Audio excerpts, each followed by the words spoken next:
Hey, it's the Scotch Test. Dummies come to you with Balcones Brimstone.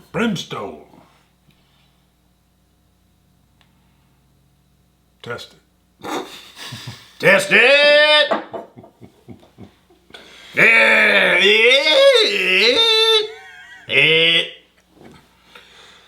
All right, Balcones, Texas-based.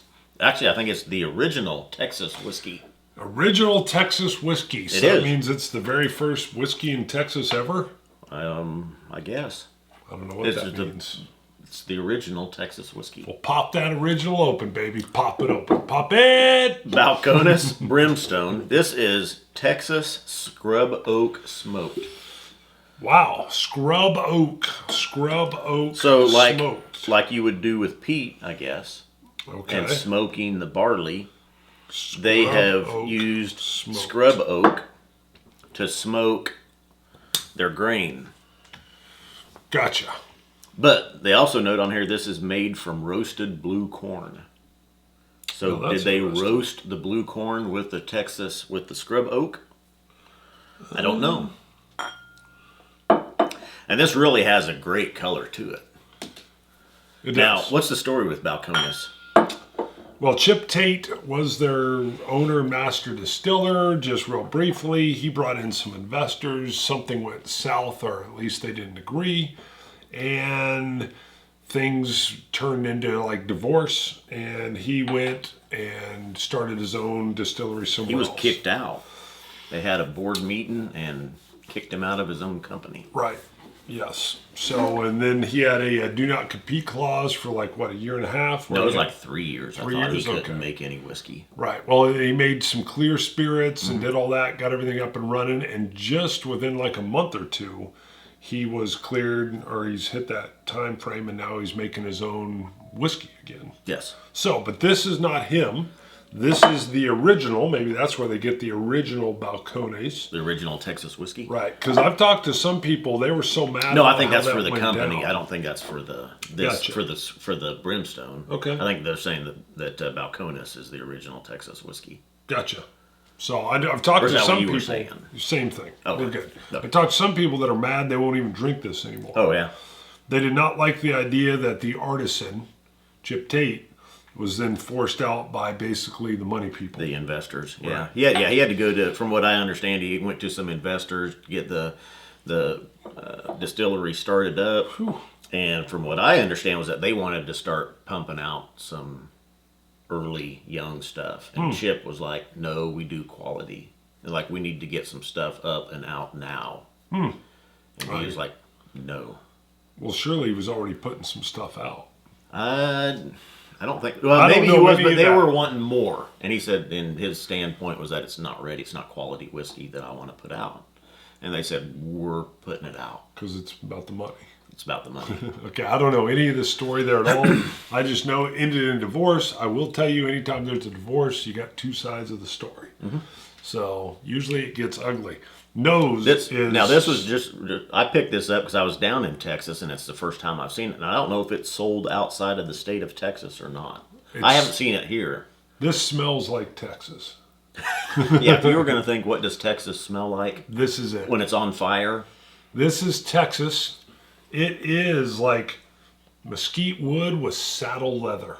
And I'm going to check my And notes. wildfire. And wildfire. And it is very, also when I was pouring it, I could smell it. Right. It's a very, I would say, distinct, Oh, it's extremely distinct. impressionable nose. Right. That I haven't gotten from any other whiskey. I'm going to give you my notes were brush fire and the old root beer barrel candy on the nose. Huh. Because you That get is the funny. brush fire, yeah. No, the root beer. Yeah, Yep. the brush fire. And then you get that root beer barrel candy nose. That is funny. I know. I literally got that and I thought, really? Really? I mean, I was just like, and I thought that is totally what I'm getting, that strong root beer nose on there, which is very interesting. I've got it. Reminds me of Chloroseptic, the throat spray. Smoky corn. It's a little minty. And yeah, now that you say that barrel root beer candy is maybe the combination, all that coming together is creating that. Yeah, now the taste, again, this is unique. You're not going to get this kind of taste anywhere else, period. Again, we've had it neat. I'm going to add a little water in a second, but it's a strong burning mesquite wood. Then it moves into a nice, pleasant sweetness with a little bit of a smoky aftertaste. Now, when I taste whiskeys, American whiskeys, I will go neat, add a little bit of water, and then I will add an ice cube or two. And I actually put on here that I added 2 ice cubes. And I'm not going to do the ice cubes here, but once I did, I got more of a whiskey that was underneath. And I got a little bit of clove when I added that in. But let me just add a touch of water. You know, I got the minty on the nose, so the clove coming out on the taste. I do get an alcohol burn. It's 53% ABV. So water is a must for me. I get a sage seasoning taste. The alcohol in it, and I'd really even neat there. I just took a very little taste of it, and it just really permeates your mouth. It's spicy. Adding water gets rid of some of that edge. It's a different smoke that I don't think you'll find in any other whiskey or anything that we've had yet or seen yet. Very. It's Texas. There's some underlying vanilla and cherries in there. Matter of fact, on the flavor profile with the aftertaste, I get like a kettle corn kind of flavor. That sweet popcorn, that sweet kettle corn. Okay.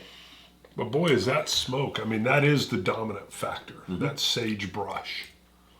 I think, and it relates to me as smoked ham a little bit. A little bit of a smoked ham and a sugar sweetness. And I'm still going with a little bit more water.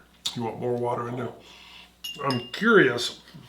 Yeah, as I've added 2 drops of water, took away a little bit of the, I don't want to say harshness, but the sagebrush smoky fire thing is a little bit overpowering at first. As you add water, it settles that down, and that's where the clove flavor comes in for me. And the aftertaste is there with the clove and that sweet kettle corn. Did it change the nose for you with the more water? No, I'm still just trying to dissect it a little bit more. But I think you're gonna either love it or you're gonna hate it. Right. I mean, it's distilled right there. Balcones is in Waco, Texas.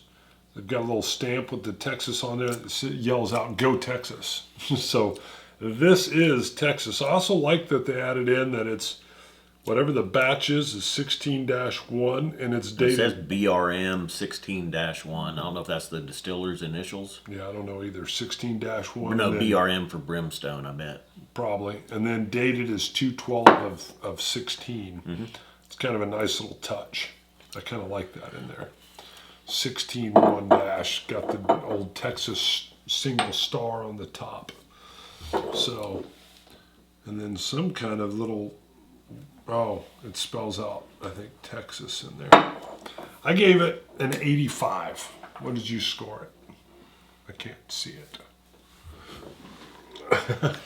You gave it a question mark. Question mark. I gave it an 85. Why your question mark? Well, like I said, I think you're either going to hate it or you're going to love it. And that smoke, okay, let me say, I think the underlying whiskey is very good. That smoke is so distinct, so different to it, and I can't even decide if I like it or if I don't. This bottle's going to last me a while, and this is my bottle. Because occasionally I'm going to say, all right, it's time to go to the Brimstone again and try it.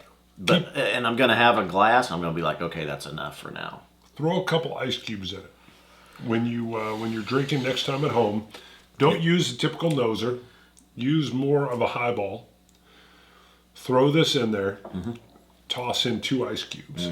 Let it mellow for a little bit. It could be, I can tell you, just just come down. It is so, it's like you're standing in the middle of a wildfire. Yeah, it is. It is. And I can't decide if that part of it is good or not. The underlying whiskey, I believe, is very good. I think it was the underlying whiskey is done well. I think it's very, very well done. Whether or not you like the sagebrush flavor, Right. But that clove ending is very interesting and unique. Yes. So I'm with you. It's a unique flavoring. A lot of people, I don't want to put words in your mouth, but I think a lot of people will be afraid of that sage smoke. But I love that they did it. Yeah. Yeah. All right. It's very craft based, and I feel it's very Texas. I would agree.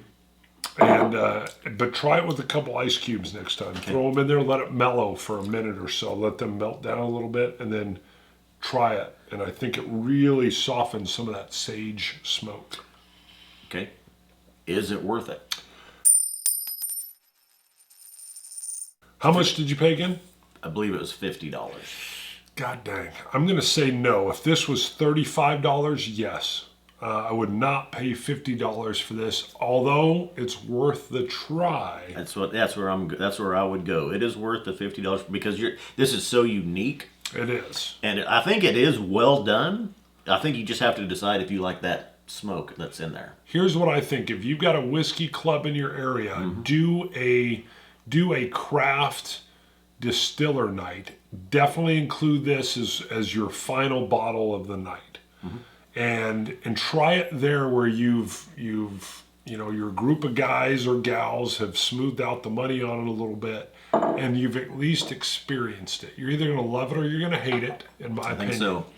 Or you can be like me, where you're just like, I don't know if I love it or hate it. I don't know. Yeah, I'm not going to buy it myself. But I'm glad I tasted it, but I don't think it's worth it at that price. Being a craft product, I know that's probably a fair price. I'll tell you though, I would not, because I believe the underlying whiskey of this is really good, I wouldn't hesitate to buy other Balcones whiskeys and try them. No hesitation. Right. No hesitation. First of all, I like when folks strike out and do something different. I love the difference of what this is. Yep. So please keep that going. And in the meantime, Scotch it, you Scotch gods. Cilantro. Dummies.